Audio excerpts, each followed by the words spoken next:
जळगाव महानगरपालिका सध्या जनतेच्या प्रश्नांवर तोडगा काढण्याची जागा राहिलेली नाही, तर ती एक राजकीय कुस्तीचा आखाडा बनली आहे. या आखाड्यात दोन गट आमने सामने आहेत. एका बाजूला आहेत जनतेने निवडून दिलेले पदाधिकारी अर्थात महापौर आणि उपमहापौर, आणि दुसऱ्या बाजूला आहेत महानगरपालिकेचा कारभार हाकणारे प्रशासकीय अधिकारी. रोज नवीन आरोप, रोज नवीन प्रत्यारोप, स्टिंग ऑपरेशन्स आणि फाईल्सची फेकाफेकी, असा हा रोजचा धुरळा महानगरपालिकेत उडत आहे. हा राजकीय मसाला ऐकायला खूप चविष्ट वाटत असला तरी या जुगलबंदीत खरा काटा मात्र सामान्य आणि प्रामाणिक करदात्या जळगावकरांचा निघत आहे. रस्त्यांवर खड्डे आहेत की खड्ड्यात रस्ते हे समजायला मार्ग नाही, परंतु नेते आणि अधिकारी मात्र एकामेकांवर चिखलफेक करण्यात मग्न आहेत. चला तर मग सोप्या भाषेत आणि सविस्तरपणे समजून घेऊया जळगाव महानगरपालिकेत नक्की काय शिस्त आहे ते आजच्या व्हिडिओमध्ये. सध्या महानगरपालिकेत अधिकारी आणि पदाधिकारी यांच्यातील वाद विकोपाला गेला आहे. हा वाद आता फक्त कामापुरता मर्यादित राहिला नसून तो अगदी वैयक्तिक पातळीवर पोहोचला आहे. महानगरपालिकेची सगळी ताकद फक्त एकमेकांवर कुरघोडी करण्यात, एकमेकांना खाली खेचण्यात आणि स्वतःला कसे बरोबर सिद्ध करता येईल यातच खर्च होत आहे. विशेषतः महानगरपालिकेच्या आरोग्य विभागाला सॉफ्ट टार्गेट बनवले गेले आहे. पहिल्याच सभेपासून आरोग्य विभाग पदाधिकाऱ्यांच्या रेडारवर आहे आणि इथूनच खऱ्या राजकारणाला सुरुवात झाली आहे. राजकीय नाट्यातील पहिला अंक सुरू झाला तो कर्मचाऱ्यांच्या हजेरीवर. उपमहापौर मनोज चौधरी यांनी एक अतिशय खळबळजनक आरोप केला. त्यांनी थेट असा दावा केला की आरोग्य विभागातील 7 ते 8 कर्मचारी हे चक्क भुसावळ आणि मध्य प्रदेशात राहतात आणि जळगावात न येता केवळ कागदोपत्री आपली हजेरी लावून पगार लाटत आहेत. हा आरोप खूपच गंभीर होता. या आरोपानंतर स्वच्छता निरीक्षकांनी थेट फील्डवर जाऊन चौकशी केली. या चौकशीत काय समोर आले तर उपमहापौरांचा आरोप बऱ्याच अंशी फॉल्ट ठरला. चौकशीत निष्पन्न झाले की केवळ 2 कर्मचारी भुसावळला राहतात, पण ते दररोज जळगावात येऊन प्रामाणिकपणे आपली ड्युटी करतात. तसेच एका महिला कर्मचाऱ्याचे कुटुंब परराज्यात असले तरी ती स्वतः जळगावातच राहून काम करत आहे. थोडक्यात सांगायचे तर अधिकाऱ्यांनी पुराव्यानिशी हा राजकीय आरोप खेळून काढला. या नाट्यातील दुसरा आणि सर्वात स्पायसी अंक म्हणजे खुद महापौरांनी केलेला हप्तेखोराचा आरोप.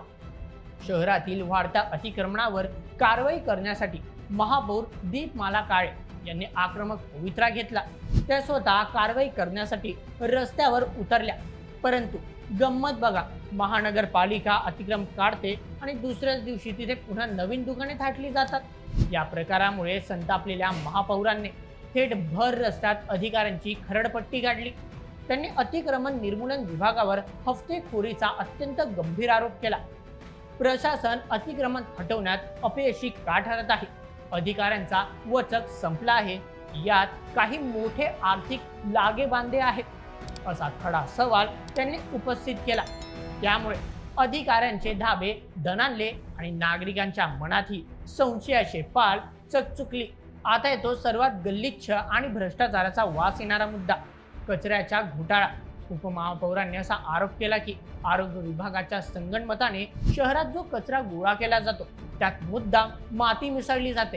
हे का केले जाते तर कचऱ्याचे वजन वाढावे आणि त्या बदल्यात कंत्राटदारांना जास्तीचे पैसे मिळावेत हे सिद्ध करण्यासाठी त्यांनी चक्क एक स्टिंग ऑपरेशन केले आणि माती भरलेले ट्रॅक्टर स्वतः पकडून दिले. यावर सहाय्यक आयुक्त उदय पाटील यांनी अत्यंत सावध प्रतिक्रिया दिली. त्यांनी मान्य केले की यंत्रणेचे थोडे दुर्लक्ष झाले असले, परंतु प्रशासन डोळे झाकून बसलेले नाही. त्यांनी पुरावा म्हणून सांगितले की कचरा उचलणाऱ्या बीव्हीची कंपनीला जेव्हा गैरप्रकार करताना पकडले तेव्हा त्यांना दंड ठोकला आहे. गेल्या 3 महिन्यात याच कंपनीला तब्बल 24 लाख रुपयांचा दंड ठोठावण्यात आला आहे, असा खुलासा अधिकाऱ्यांनी केला. चला आता या बातमीतील सर्वात रंजक आणि हास्यास्पद भाग जाणून घेऊया. जो वजन काटा कचऱ्याचे वजन करून चोरी पकडण्यासाठी आणला, तोच वजन काटा आता वादाच्या भोवऱ्यात आहे. चला यावर आपण दोघी बाजूंचे आरोप आणि स्पष्टीकरण समजून घेऊया. पहिले महापौरांचे आरोप. सर्वप्रथम वजन काटा खरेदीत तब्बल 7,58,000 रुपयांचा थेट भ्रष्टाचार झाला आहे.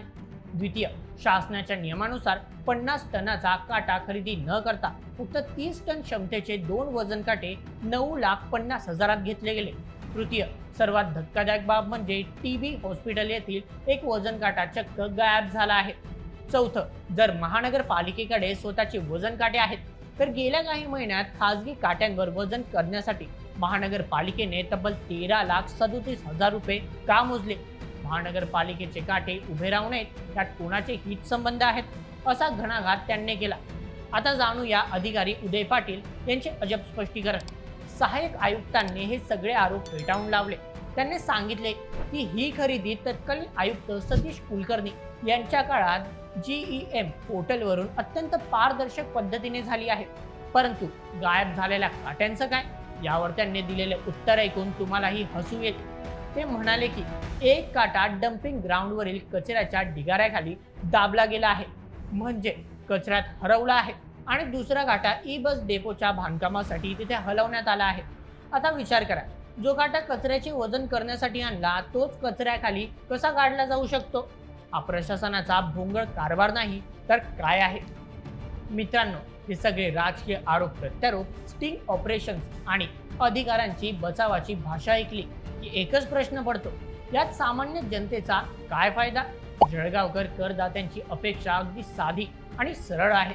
त्यांना या राजकीय चिखलफेकीशी काहीही देणे घेणे नाही. जनता म्हणते वाद सोडा आणि काम करा. शहरातील मुख्य रस्त्यांची अक्षरशः चाळण झाली आहे. पाणी पुरवठ्याचे 3 तेरा वाजले आहेत. भुयारी गटारींची कामे अनेक वर्षांपासून रखडलेली आहेत. डास, कचरा आणि रोगराईने नागरिक हैराण आहेत. पदाधिकारी आणि अधिकाऱ्यांनी एकामेकांवर भ्रष्टाचाराचे आरोप करून स्वतःची राजकीय पोळी भाजण्यापेक्षा समन्वय साधून जळगावच्या विकासावर लक्ष केंद्रित करावे, हीच आता एका सामान्य जळगावकराची आर्त हाक आहे. परंतु सध्या तरी महानगरपालिकेच्या या राजकीय आखाड्यात जनतेचे प्रश्न कुठेतरी कचऱ्याच्या ढिगाऱ्याखाली अगदी त्या हरवलेल्या वजन काट्यासारखे दाबले गेले आहेत. हेच दुर्दैवी सत्य आहे.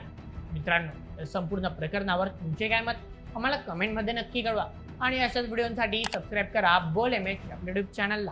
धन्यवाद.